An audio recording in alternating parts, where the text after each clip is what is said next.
ঢাকা দিত। খাবি তো একটু? কি হয়েছে বল? পড়বে, সামনে দিকে পুরো পড়ে যাবে।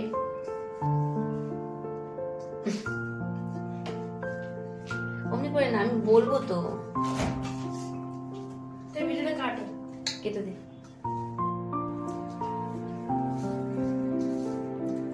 সবে আমি বাড়ি ঢুকলাম, এখন ভাত খাচ্ছি।